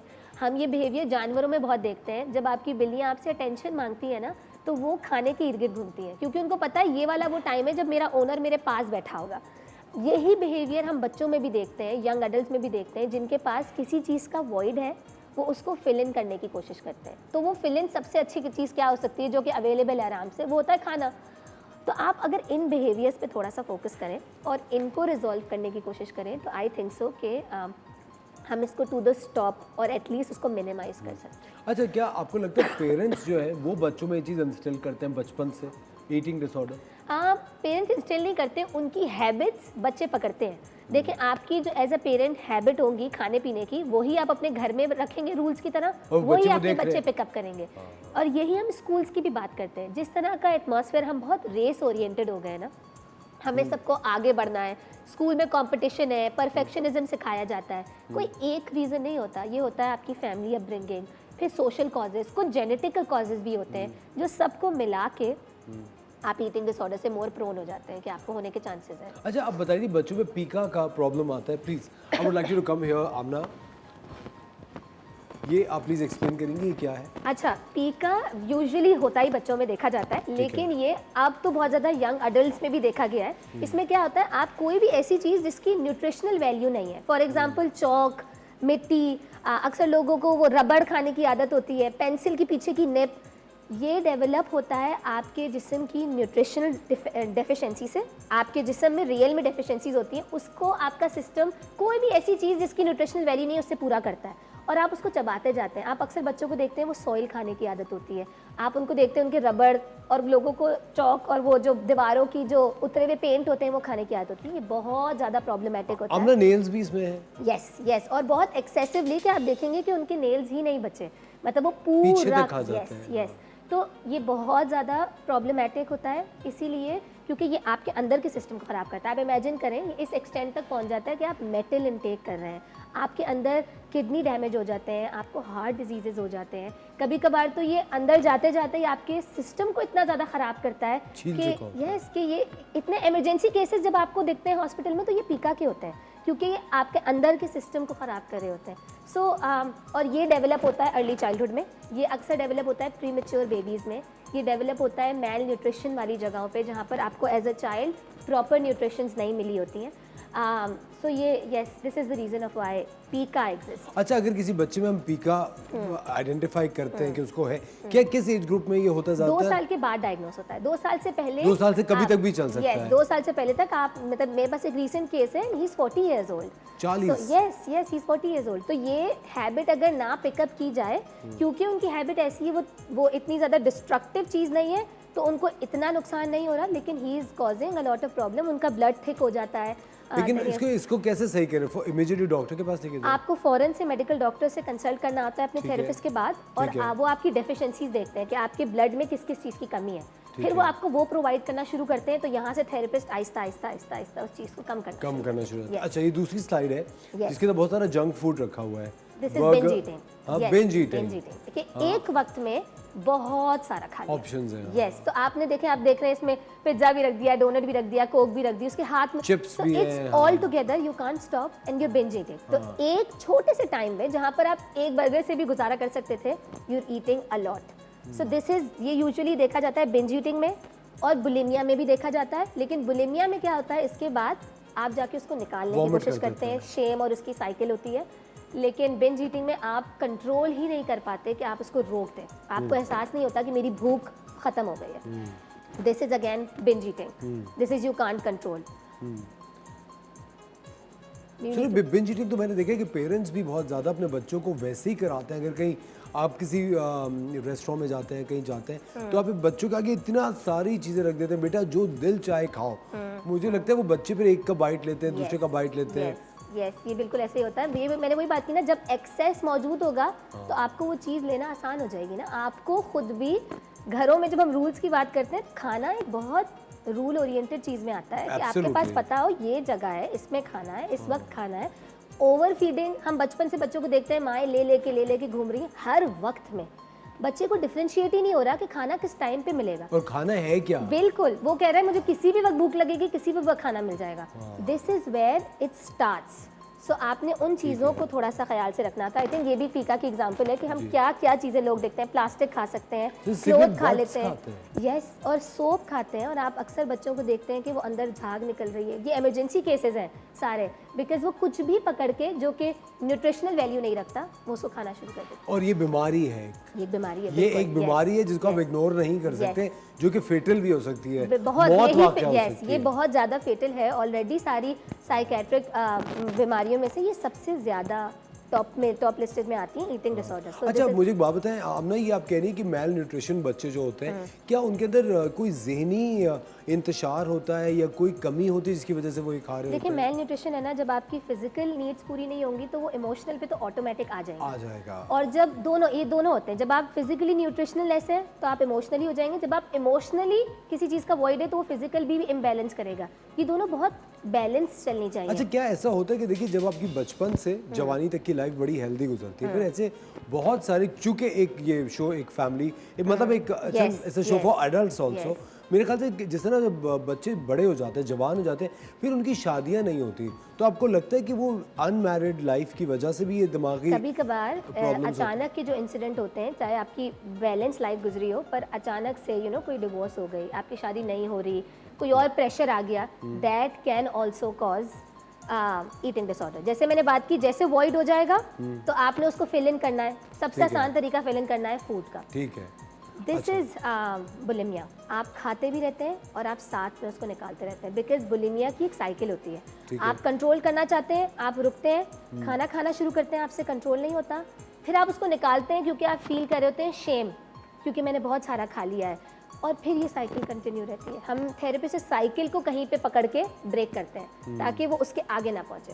ठीक है। अच्छा, ये फिर अपने आप दिस को इज एनोरेक्सिया। एनोरेक्सिया भी देखिए, वो खातून पतली है लेकिन अपने आप को बहुत मोटा, परसीव्ड इमेज बहुत मोटा लगता है, और ये आप देखते हैं अपनी डाइट को रिस्ट्रिक्ट करते हैं टूवर्ड्स अ लेवल कि आप देखते हैं पूरे दिन में वो एक स्लाइस ऑफ क्यूकम्बर खा रहे हैं या वो सिर्फ पानी पे सर्वाइव कर रहे हैं।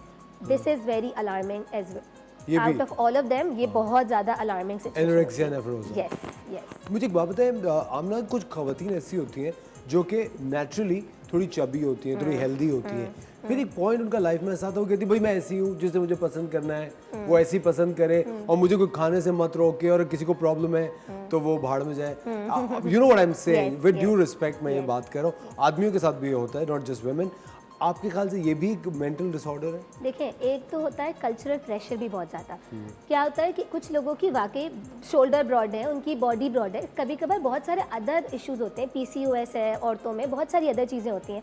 जब हम शेम की हद तक ये बातें ले आते हैं ना, फिर हम ऐसे रिबेल करते हैं कि मेरी मर्जी है, मैं ज़्यादा खा रही हूँ, कम खा रही हूँ, मेरी मर्जी, मेरी लाइफ है। यस, ये शेम अटैच कर दिया आपने उसकी बॉडी टाइप के साथ, तो अब वो कॉन्फिडेंट फील कैसे करे?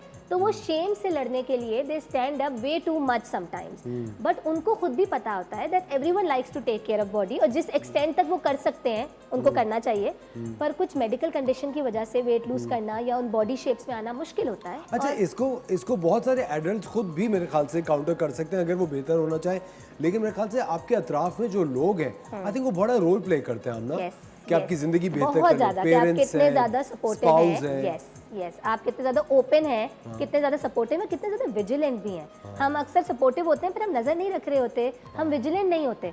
तो आई थिंक सो ये कम्युनिकेशन के थ्रू, थोड़ा सा सपोर्ट के थ्रू, और आमना, एक चीज़ थ्रू सर्वेज ये भी देखा गया कि जो भी बच्चे इस तरह के डिसऑर्डर्स में मुब्तला होते हैं, वो बड़े इजीली एक्सप्लॉइट हो जाते हैं, अब्यूज़ का शिकार हो जाते हैं, क्योंकि कोई भी ऐसा जो प्रेडेटर होता है वो उनकी तरफ एक टारगेट करता है आपकी किसी वीकनेस को, और वो वहाँ पे उनको लगता है कि चलो इससे तो मुझे एक्सेप्ट कर लिया ना, द वे आई एम, और आई थिंक वहाँ से they make a way through it. तो डू यू थिंक पेरेंट्स का और स्पाउस का, फैमिली का बड़ा रोल होता है आपको? बहुत ज़्यादा होता है। अगर एक बच्चा घर में तैयार हो रहा है, या एक लड़की घर में तैयार हो रही है, और आप उसको वहाँ अप्रिशिएटेड फील नहीं करा रहे, और आप बोल रहे हो तुम तो मोटी लग रही हो, तुम तो ये लग रहे हो, तुम ये लग रहे हो, तो वो जब बाहर जाएगा तो वो लोग जो उनकी तारीफ कर रहे हैं, ऑफ कोर्स वो उनसे अट्रैक्ट हो जाएंगे, और वहाँ पे वो एक वो एक अपना वो इमेज ढूंढेंगे जो रियल में तो आपकी फैमिली, आपके स्पाउसेज, आपके पार्टनर्स को प्रोवाइड करनी चाहिए। इसीलिए हम कहते हैं क्रिटिकल एक लेवल से ऊपर होना प्रॉब्लमैटिक हो सकता है। वी विल फाइंड आउट, हम अपनी नीड्स कहीं और से ढूंढना शुरू कर देते हैं, क्योंकि वो नीड तो है ना, सो ऐसा फुलफिल होना ही, बिल्कुल होना है। Aamna, thank you very much, thank you, बहुत शुक्रिया, आपने वक्त निकाला। खवातीन और हज़रात, वक्त तो आ जाता है एक छोटे से ब्रेक का। यू वाचिंग द मॉर्निंग साहब, मिलते हैं आपसे ब्रेक के बाद। थैंक यू आमना।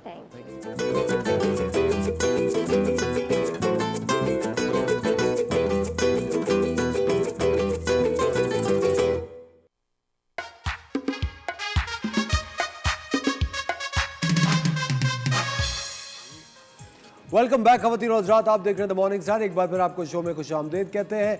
वक्त हुआ जाता है हुस्न दोबाला का, और आपका हुस्न दोबाला करने आई हैं आज आयशा हुमैरा, बेहतरीन डर्माटोलॉजिस्ट है, और आप लोग सब आयशा हुमैरा के पास जा सकते हैं अपनी स्किन, हेयर, नेल सही कराने के लिए with 10% discount. Thank you, but only for today. मैंने कहा आपको भी कुछ कर दूं साथ, 30% दे दें, 30% discount, but only for today, 30% of. जो चाहे लेकिन सिर्फ आज की तारीख में बस जी। और आपके शो की रेफरेंस, मेरा शो का रेफरेंस देना लाजमी है, तो 50% भी ऑफ हो सकता है अगर इनका मूड अच्छा हुआ, लेकिन 30 तो कंफर्म है। उसके लिए हम आपको साथ बिठा देंगे। सही है, डन। मैं तो डॉक्टर साहब, मैं तो हम हर वक्त ever ready for you. Doctor साहब, मुझे एक बात बताएं, सबसे पहले तो ये कि आज आप किस बारे में बात कर रही हैं? अच्छा, आज हम लोग बात करें, क्योंकि हम हेयर फॉल पे तो बात करते रहते हैं, हम रीग्रोथ पे भी बात करते रहते हैं। कुछ ऐसे प्रॉब्लम्स होते हैं जिसके अंदर कुछ डैमेजेस होते हैं बालों के अंदर। ठीक है। जैसे आपने एग्रेसिव शैम्पूज इस्तेमाल किए, आपने ओवर द काउंटर डाइज इस्तेमाल कर लिए, कभी सैलून चले जाते हैं, डॉक्टर साहब, हम कोई एग्रेसिव ट्रीटमेंट करा शैम्पू लेते क्या हैं। होता है? एग्रेसिव शैम्पू इन सेंस के आपने एंटी डैंड्रफ शैम्पूज़ ले लिए, वो थोड़े से एग्रेसिव शैम्पूज़ होते हैं।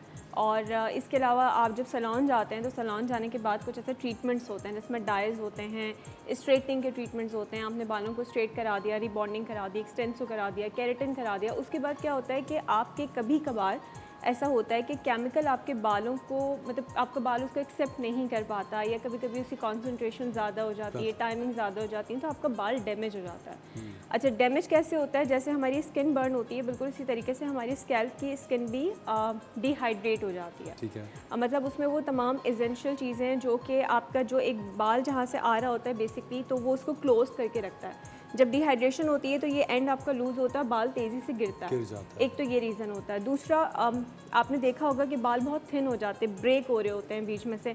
मेरे पास ऐसे भी केसेस आए कि आफ्टर सैलून ट्रीटमेंट्स उन्होंने मुझे दिखाए कि आधे आधे बाल टूट के गिर गए लिटरली।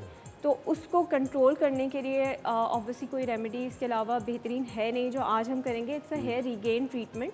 इसके अंदर हम एक प्रीफर्ड सिरिंज होती है, उसमें सारे एसेंशियल प्रोटीन्स होते हैं जो कि आपके बालों की बिल्डिंग ब्लॉक होते हैं, वो हम इंजेक्ट कर देते हैं बहुत माइन्यूट नीडल्स के साथ।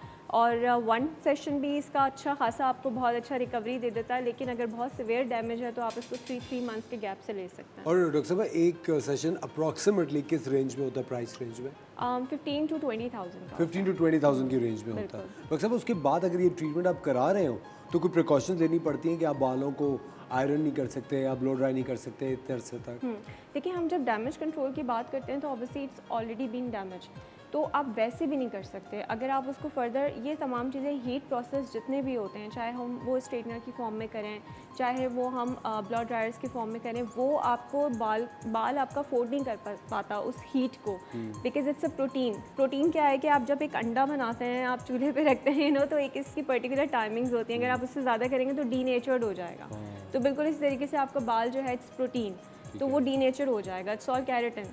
अब हम जो बेसिकली जब इसको रिकवर करते हैं आपके बाल को, तो उसके अंदर हम केराटिन एंड प्रोटीन्स की पूरी चेन होती है, हम वो आपको इंजेक्ट करते हैं।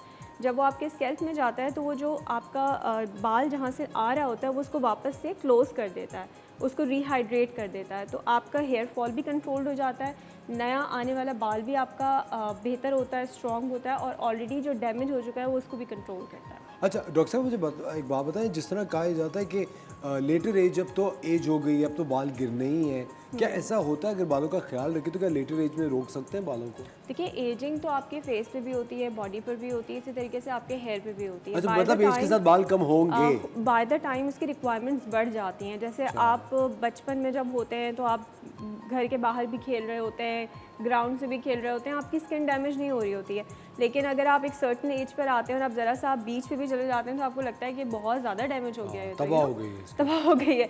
तो बिल्कुल इसी तरीके से आप जब एक सर्टन एज पर होते हैं, आप उस टाइम पे स्टाइलिंग भी कर रहे होते हैं, आप शैम्पू भी कर रहे होते हैं, आप जेल्स भी यूज़ कर रहे होते हैं, आपको अफेक्ट नहीं कर रहा होता। लेकिन जैसे ही आप 35-40 क्रॉस करते हैं तो ये सारी चीज़ें एक तो वैसे ही डिक्लाइन शुरू हो जाता है, और उसके साथ फिर जब आप ये तमाम चीज़ें एग्रेसिवली करते हैं तो वो आपको डैमेज करता है।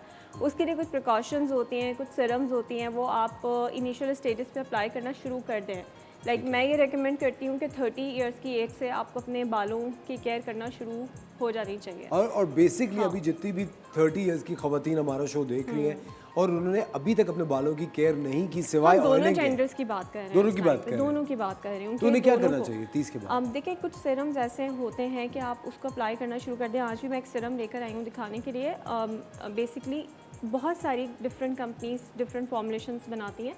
एक माइनॉक्सिडिल ऐसा सॉल्ट है जिसको हम अवॉइड करते हैं। इसके अलावा जितने भी सॉल्ट हैं मार्केट में, सापाल्मिटो है, प्रोकापिल है, ये तमाम सेफ़ इंग्रेडिएंट्स होते हैं। तो ये आप डेली बेसिस पे, नाइट एप्लीकेशन पे, ऑल्टरनेट डेज पे, हफ्ते में 2 बार, जैसे आपको फिजिबल लगता है, एटलीस्ट डू अप्लाई समथिंग। नहीं डॉक्टर साहब, मोनोक्सिडिल तो हेयर लॉस में देते हैं? वो देते हैं, लेकिन उसका अब जो है वो ऑब्सोलीट हो गया है, क्योंकि उसमें आपको विड्रॉल इफेक्ट्स मिलते हैं। आप जब तक लगाते रहेंगे तो आपको बहुत आउटस्टैंडिंग रिजल्ट्स मिलेंगे। जैसे ही आप उसको छोड़ेंगे आपको वापस से हेयर फॉल भी होगा और पहले से ज़्यादा होगा। पहले से ज़्यादा होगा। ज़बरदस्त। स्टडीज़ में अब ये ऑब्सोलीट कर दिया, और अब न्यू फॉर्मुलेशंस आ गई हैं, अब हम उस पर काम कर रहे हैं। अच्छा डॉक्टर साहब, ये जो बालों में अंडा और दही और ये पूरा एक बहुत अच्छी चीज़ मसाला बना के लगाते हैं, हाँ अंडा एंड दही इज़ रियली गुड, लेकिन उसका सिर्फ प्रॉब्लम ये है कि हम जैसे मैं नहीं लगा सकती हूँ क्योंकि मुझे उसकी स्मेल बहुत आती है।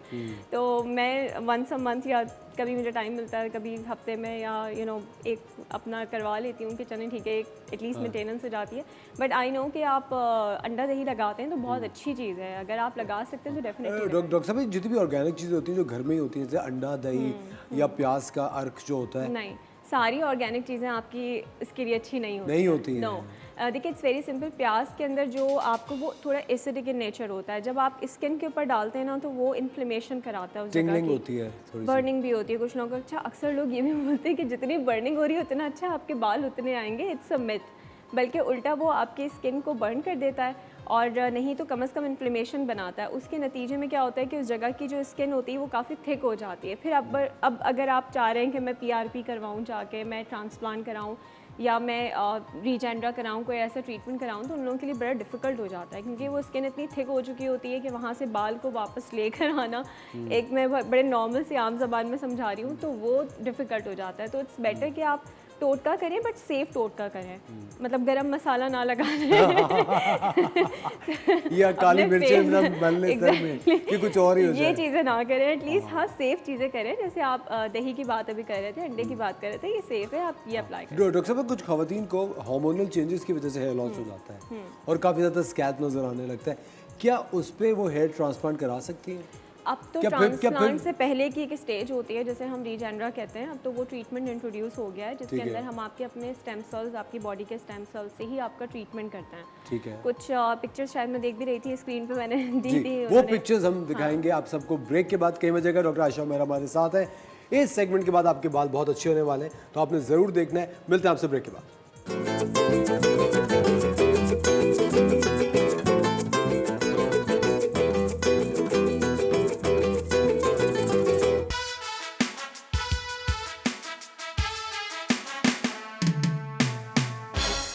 वेलकम बैक खवातीन और हज़रात, आप देख रहे हैं द मॉर्निंग स्टार। एक बार फिर आपको शो में हम वेलकम कहते हैं। जी डॉक्टर साहब, हम लोग स्लाइड्स पे जा रहे थे, स्लाइड्स दिखाएं जल्दी से जी। अच्छा, ये जो हम बात कर रहे थे बेसिकली कि एक हमारे पास एक ट्रीटमेंट है जिसे हम रीजेंड्रा कहते हैं, उसके अंदर हम आपके स्टेम सेल्स लेके और उसी का एक लिक्विड बनता है और उस लिक्विड को इंजेक्ट कर दिया जाता है। ये 40 मिनट्स का हार्डली प्रोसीजर होता है। तो आप देख सकते हैं कि 4 हफ्ते के बाद ही आपको बहुत अच्छे रिजल्ट्स आना शुरू हो जाते हैं। ये एक ऐसा केस था जिनके अंदर जो है, आप ऊपर वाली पिक्चर में देखें तो फ्रंट बहुत ज़्यादा लाइट हुआ है जी। और ये भर गया है। हाँ, ये कंप्लीट भर गया है। बस इसमें ये कि पहले लोग ट्रांसप्लांट की तरफ चले जाते थे फ़ौरन से सडन, तो अब now it's an alternative to transplant. और डॉक्टर साहब, ये जो रीजेनरल लोग कराते हैं, इसका रिजल्ट 4 महीने में आता है, 6 मंथ्स में मैक्सिमम आता है। मैक्सिमम 6 जी जी। मंथ्स। अब हम लेकिन रिजल्ट आना शुरू कब से हो जाता 4 है? हफ्तों में 4 हफ्तों में 4 शुरू हो हफ्तों में जाता है। बिल्कुल। अभी आगे ऐसी भी पिक्चर्स आएंगी जो कि 4 वीक्स में भी आप डिफरेंस देखेंगे। अच्छा, तो और ये रहता है फिर? ये रहता है, फिर उसको ये मेंटेन कैसे? Permanent treatment. फिर उसको मेंटेन कैसे कुछ भी करें? नहीं है, इट्स वेरी सिंपल कि आप अपने डॉक्टर से पूछ कर अपने स्किन के मुताबिक शैम्पू लिखवा लें, आप कोई भी अच्छा सा सीरम रख लें, ऑयलिंग कर लें, that's it. Very simple, it's a permanent ठीक सोल्यूशन। लेकिन 3 to 5 इयर्स में अगर किसी को रिपीट कराना हो तो वो करवा सकते 3 हैं। to 5 इयर्स 3 में? to 5 इयर्स में, yes। अच्छा, और डॉक्टर साहब, कोई मेडिकल कंडीशन अगर हो इंसान की तो वो जो ना कराए देखिए, इस तरह के प्रोसीजर्स के लिए I would prefer to go for consultation first. Because consultation में वी टेक प्रॉपर हिस्ट्री। अगर आपको कोई हार्मोनल इम्बैलेंसेस हैं, कोई न्यूट्रिशनल डेफिशिएंसीज हैं, उन सब तमाम चीज़ों को माइंड में रखते हुए obviously we make a treatment plan for you. ठीक है डॉक्टर साहब, जिस तरह ब्लड टेस्ट कराते हैं ट्रांसप्लांट से पहले, इससे पहले भी कुछ टेस्ट करवाना बहुत ज़रूरी होते हैं। इससे पहले भी मैंने जैसे आपको बताया कि रीजंस को भी रूल आउट करना होता है, और अगर किसी को डायबिटिक है तो देखना पड़ता है उसका शुगर लेवल मेंटेन है, तो ये तमाम चीज़ें देखनी पड़ती है। अब ये 4 वीक्स के रिजल्ट्स हैं, आप देखें अक्सर इस तरह के केसेस में लोग समझते हैं कि इसका कोई और ट्रीटमेंट ही नहीं है, तो इसके लिए भी this is very good treatment के 4 वीक्स के अंदर ही। अच्छा, सेकंड आप ये भी नोटिस कीजिएगा कि बालों का जो टेक्सचर है वो आपको हर पिक्चर के अंदर बहुत इंप्रूव लगेगा। ऐसे solid लगेगा कि हमने पता नहीं कोई डार्क सी चीज़ डाली हुई है। exactly। सो आपका जो हेयर टेक्सचर है वो भी काफ़ी थिक हो जाता है। इवन डॉक्टर साहब, आपके पेशेंट्स की पिक्चर्स ये हमारे पेशेंट्स की पिक्चर है, ये मैंने खुद किया है प्रोसीजर। ठीक है, ठीक है, यस, ये कोई गूगल पिक्चर्स नहीं है। ठीक है, ठीक है, ठीक है, ओके। Next slide. ये भी 4 वीक्स का रिजल्ट है। This is also very common problem, androgenic alopecia early age में स्टार्ट हो जाता है। He is 25 years old. अब 25 साल की उम्र में आपको ये शुरू हो रहा है तो अगर अलग स्ट्रेस है, साथ में हेयर फॉल भी है, तो उसके लिए बेसिकली ये रीग्रोथ के ट्रीटमेंट है। मतलब जो बाल आपका चला गया है उसको वापस लाने के लिए नॉन सर्जिकल तरीके से डॉक्टर साहब एलोपेशिया तो वो बाल खोरा होता है ना, बाल हाँ, बेसिकली एलोपेशिया के डिफरेंट टाइप्स होते हैं। यहाँ पे हम एंड्रोजेनिक एलोपेशिया का जिक्र कर रहे हैं। एक होता है एलोपेशिया का एक टाइप होता है एरियाटा, उसके अंदर क्या होता है कि आपको राउंड राउंड से बहुत सारे पैचेस बन जाते हैं। ठीक है, उसका ट्रीटमेंट इससे नहीं है। ठीक और हम सिर्फ यहाँ पे एक टाइप की बात कर रहे हैं जो कि एंड्रोजेनिक एलोपेशिया कहलाती है। ठीक है, तो उसका ट्रीटमेंट इससे बहुत अच्छे तरीके से हो सकता है। हो सकता है। इसी तरीके से ये फीमेल पेशेंट हैं, अगर आप देखें तो इनको दो प्रॉब्लम्स थे। एक तो इनकी ग्रोथ नहीं होती थी, दूसरा इनकी बहुत ज़्यादा थिनिंग थी, तो बालों में वॉल्यूम नहीं था।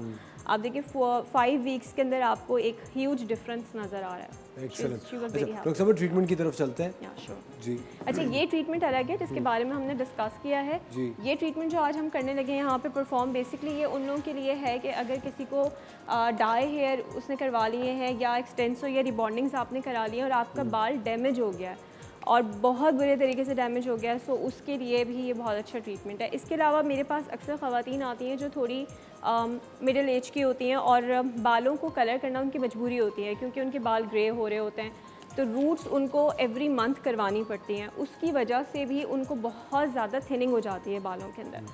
सो उसके लिए भी वो जैसे हम जब कोई ट्रीटमेंट कराते हैं तो उसके कुछ ख़ास शैम्पूज़ होते हैं, कुछ ख़ास कंडीशनर्स होते हैं, आप उसको मेंटेन करने के लिए इस्तेमाल करते हैं। तो बिल्कुल इसी तरीके से वो लोग जिनको डाई का इस्तेमाल करना ही करना है वो इसको मेंटेन करने के लिए एवरी 3rd मंथ ये ट्रीटमेंट ले सकते हैं। ठीक है। अच्छा, मैं सिर्फ अभी एक पर्टिकुलर एरिया ही करके दिखाऊंगी।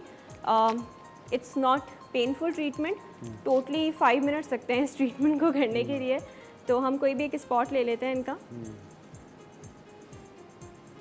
जस्ट मैं ये दिखा देती हूँ कि it's not painful and you know we can do it very easily. ठीक है, तो पता भी नहीं Okay. चला, पता चला।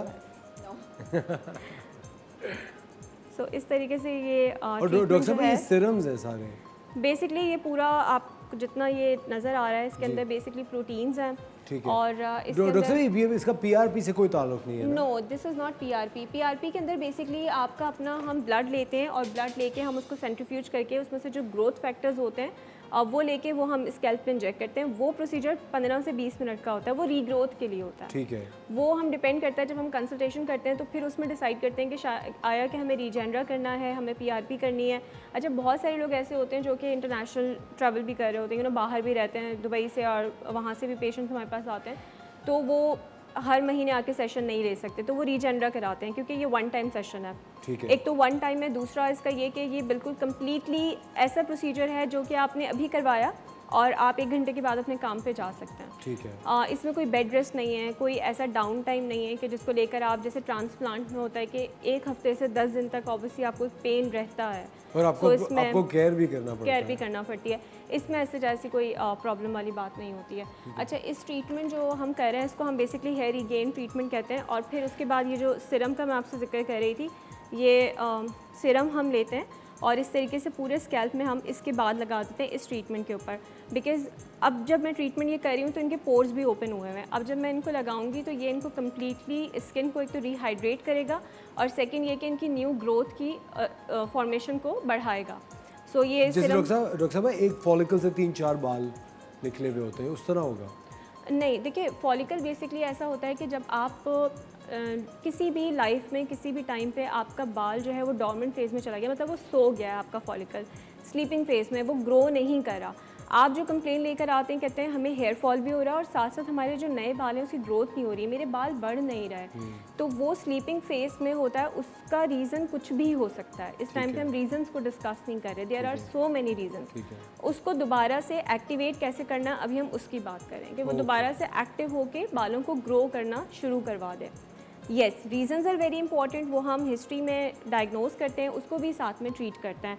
अब ये सिरम जो है ये मेरी अपनी कंपनी का सिरम है, बेसिकली हेयर नाइट रिपेयर का। ये मैंने ख़ास तौर पे ऐसे ही बनाया है क्योंकि ये फॉर्मुलेशन मुझे यहाँ नहीं मिलती थी, तो ये इसके अंदर प्रोकापिल है, मैं इसी को यूज़ करती हूँ। But yes, there are some other companies and some other formulations to that we can use with the treatment. तो ये एक छोटा सा डिस्क्रिप्शन है कि आप ये ट्रीटमेंट करवा सकते हैं। ज़बरदस्त, thank you very much doctor साहबा, Thank you. बहुत बहुत शुक्रिया। ख़वातीन और हज़रात, हम आप तक वही ज़बरदस्त प्रोसीजर्स पहुंचा रहे होते हैं जो कि डॉक्टर्स रेकमेंड कर रहे हैं। जो टोटके वगैरह होते हैं वो एक हद तक काम करते हैं, लेकिन मैं ये हमेशा चाहता हूँ कि आप सेल्फ मेडिकेशन नहीं करें और एक डॉक्टर की ज़ेर निगरानी रहें ताकि आपके हेयर, नेल, स्किन बेहतर है। डॉक्टर आयशा उमेरा बड़ी ज़बरदस्त डर्मेटोलॉजिस्ट है। आज अभी इनके एड्रेसेस, इनका इंस्टाग्राम पेज आपकी स्क्रीन पे आ रहा होगा। आज के दिन के लिए 30% ऑफ है आपके इनके क्लिनिक पे। आप आज जा सकते हैं, कराची में इनका क्लिनिक है, प्लीज़ जाइए। और अगर आपकी कोई भी प्रॉब्लम है वो जाके आप डॉक्टर आयशा से शेयर कर सकते हैं। बहुत शुक्रिया द मॉर्निंग स्टार देखने के लिए। कल सुबह हम फिर आपके साथ होंगे एक शानदार सा शो के साथ। अपना बहुत ख्याल रखिएगा और अगर आपकी कोई भी क्वेरी हो, कोई भी सवाल हो तो आप हमारे इंस्टाग्राम पेज पे द मॉर्निंग स्टार TV1 पे आप हमें इनबॉक्स कर सकते हैं। कल सुबह फिर मिलते हैं, अपना ख्याल रखिएगा। खुदा हाफिज़।